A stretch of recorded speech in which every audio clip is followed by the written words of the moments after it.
Wanita ini tidak mendapati seorang pelayan pun di minimarket, jadi dia memilih membayar dengan menaruh uangnya di meja kasir.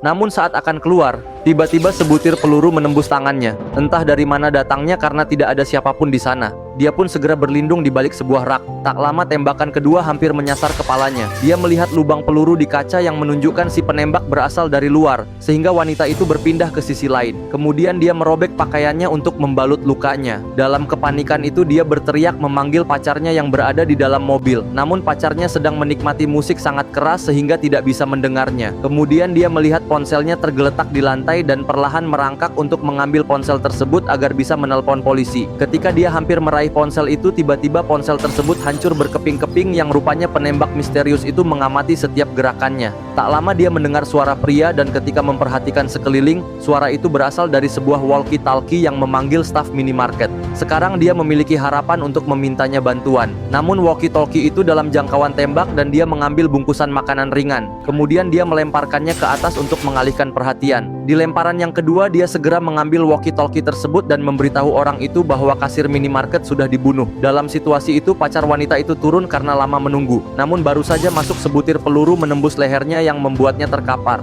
Si wanita terlalu berbahaya untuk menghampirinya. Jadi dia hanya bisa mengintipnya saat tembakan kedua mengakhiri nyawa pacarnya sehingga dia hanya bisa menangis. Setelah menenangkan diri, dia menghubungi orang yang memanggilnya di walkie-talkie. Namun ketika dia memberitahu kematian pacarnya, orang tersebut tertawa dan ternyata dia penembak itu sendiri. Orang itu hanya mempermainkannya. Pada saat itu dia melihat saklar listrik di dinding dan menyadari rak tempatnya berlindung memiliki kaki roda. Kemudian dia menggeser rak tersebut menuju saklar listrik di tengah tembakan peluru. Pada akhirnya dia mematikan semua lampu minimarket yang memberinya ruang perlindungan sambil menunggu seseorang memberikan bantuan karena si penembak psikopat kini kehilangan bidikan.